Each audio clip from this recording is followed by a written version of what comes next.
Sir, ಈಗ ಶೃಂಗೇರಿಯ by election ವಿಚಾರದಲ್ಲಿ ಈಗ ಕೋರ್ಟ್ ಮೂವ್ ಮಾಡ್ತಾ ಇದ್ದೀರಾ ಅಥವಾ ಹೇಗೆ ಸರ್? ಯಾಕಂದರೆ ಈಗಾಗಲೇ ಪ್ರಮಾಣ ವಚನಕ್ಕೂ ಕೂಡ ಇದಾಗಿದೆ. ಶೃಂಗೇರಿಯ ಮರುಮತ ಎಣಿಕೆ ವಿಚಾರದಲ್ಲಿ ನಾನು ಕೋರ್ಟಿಗೆ ಮೂವ್ ಮಾಡಿಸ್ತಾ ಇದ್ದೀರಾ? ಕೋರ್ಟ್ಗೆ ಹೋಗ್ತಾರೆ. ಕೋರ್ಟ್ಗೆ ಹೋಗ್ತಾ ಇದ್ದೀರಾ ಸರ್? ಅಲ್ಲಿಗೆ ಅದು ಕ್ಲಿಯರ್ ಕಟ್ಟಾಗಿ ಸಮಸ್ಯೆ ಆಗಿದೆ ಅಂತ.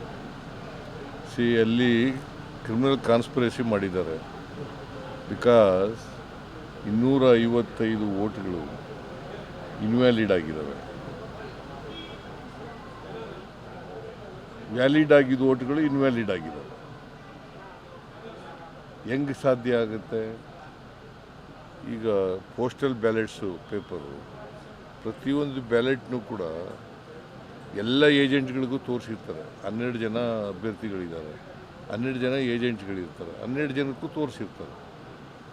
ತೋರಿಸಿ ಅದು ವ್ಯಾಲಿಡ್ ಅಂತ ತಾನೇ ಮಾಡಿರೋದು. ಆಮೇಲೆ ಇನ್ವ್ಯಾಲಿಡ್ ಅಂತಂದರೆ ಮಾರ್ಕ್ ಆಗಿದ್ದಾರೆ. ಆ ಮಾರ್ಕ್ ಹಾಕ್ಬೇಕಾದ್ರೆ ಅದು ಸಬ್ಸಿಕ್ವೆಂಟಾಗಿ ಹಾಕಿರೋದು.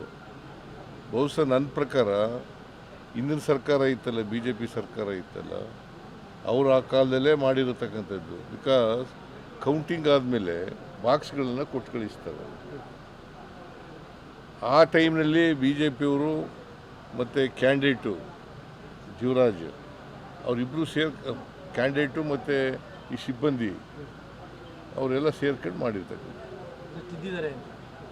ಡೌಟ್ ನಮಗೆ ಇಲ್ಲ, ಡೌಟ್ ಅಲ್ಲ, ತಿದ್ದಿದ್ದಾರೆ. ಈಗ ಕೋರ್ಟಿಗೆ ಮೂವ್ ಮಾಡ್ತಾ ಇದ್ದೀವಿ. ಪೊಲಿಟಿಕಲ್ ಪ್ರೆಷರ್ ಇಂದ ಕೇಸ್ FIR ಮಾಡಿದ್ದಾರೆ.